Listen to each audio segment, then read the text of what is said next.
కోరుతున్నాను. ప్రభుత్వం అట్టాసంగా చెప్పింది ఎన్నికల ముందు మేము సంపద సృష్టిస్తామని.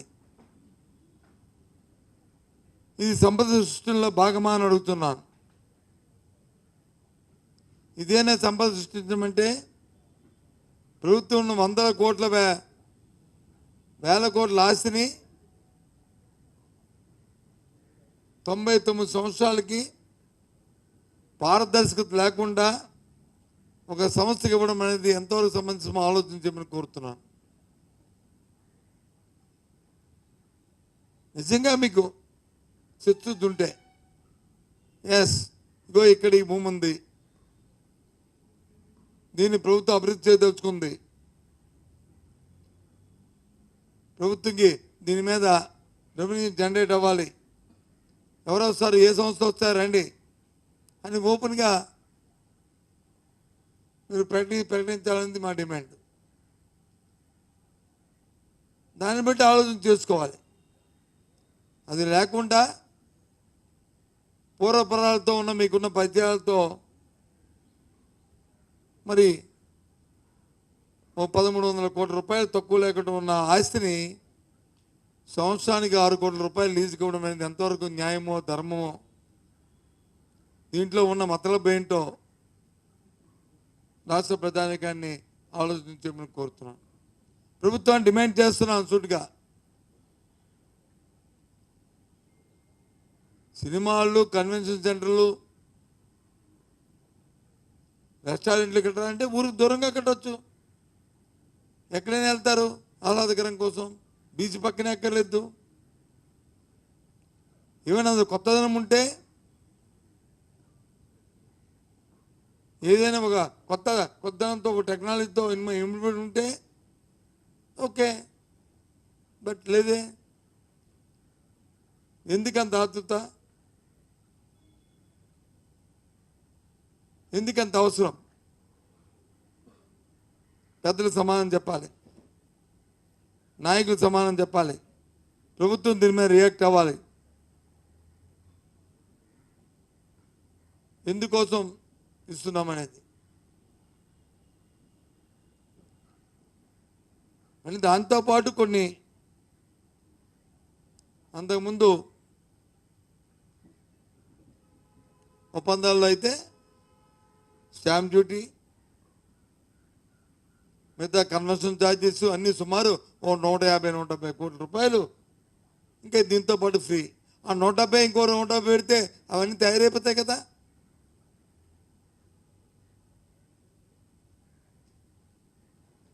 ఆ రెస్టారెంట్లో ఆ హోటల్స్ని ప్రభుత్వం చేసుకోవచ్చు కదా. ఇవి రాయితీలు ఇచ్చే బదులు ఆలోచన చేయాలి. ఇది సంపద సృష్టి కాదు.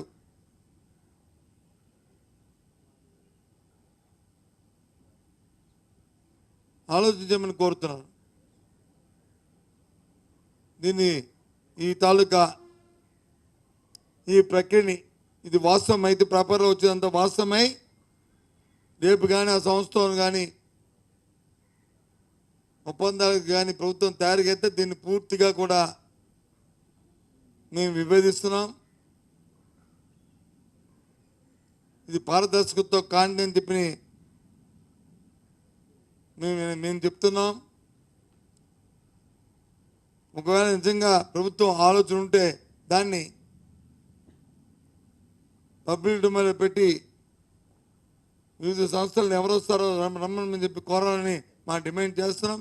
అప్పుడే మీ చిత్తశుద్ధి, లేకపోతే ఏందో లోపాకారి ఒప్పందాలు ఉన్నాయని తేటతెల్లమవుతుందనే విషయాన్ని చెప్తున్నాం. వాటిని తీవ్రంగా వ్యతిరేకిస్తున్నాం. ఇకపోతే ఉదయం చూశాను టీవీలో, ఇవాళ సుమారు రాష్ట్రంలో దగ్గర ఎంపీపీ ఎలక్షన్లు కానీ, వైసీపీ ఎలక్షన్లు కానీ, జిల్లా పరిషత్లు కానీ, మున్సిపాలిటీ కానీ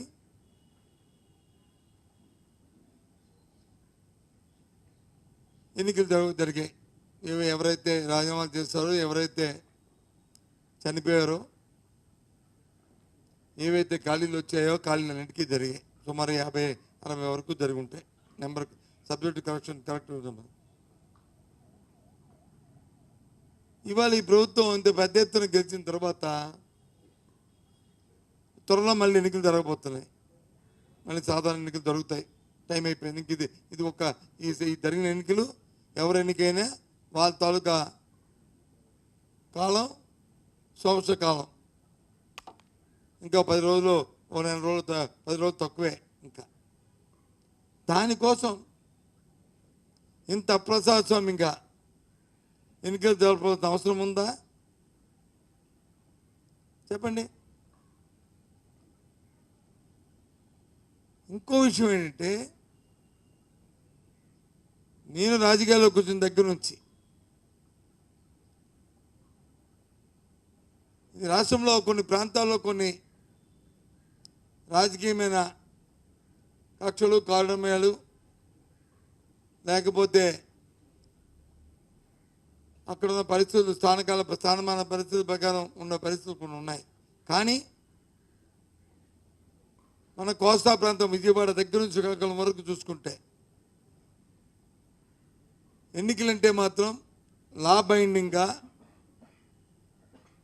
బైండింగ్గా ప్రజాస్వామ్య పద్ధతిలో ప్రజాస్వామ్యహితంగా చట్టాన్ని చేతిలో తీసుకోకుండా చట్టాన్ని గౌరవిస్తూ ఎన్నికలు జరుగుతుండేవి.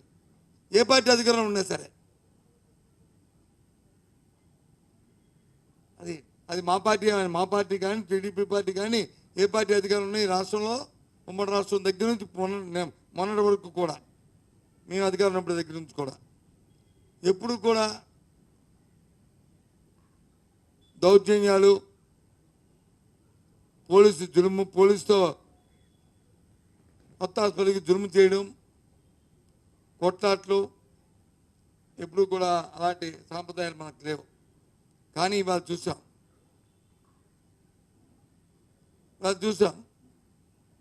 అటు పశ్చిమ గోదావరిలో కానీ లేదు తూర్పుగోదావరిలో కానీ. నాకు అర్థమైన విషయం ఏంటంటే, ఎక్కడా రాష్ట్రంలో జరగకూడదు, కానీ ఈ రాయలసీమ అంటే ఏదో వాళ్ళకున్న ఏమైనా ఉండొచ్చు. కానీ ఎక్కడ చూసాం సాక్షాత్తు మాజీ ఎమ్మెల్యేలు, మాజీ మంత్రులు ఇంటి చుట్టూ చేరి దౌర్జన్యం చేస్తూ, పోలీసు ఒత్తాసు పలుకుతూ, అసలు ఎన్నికల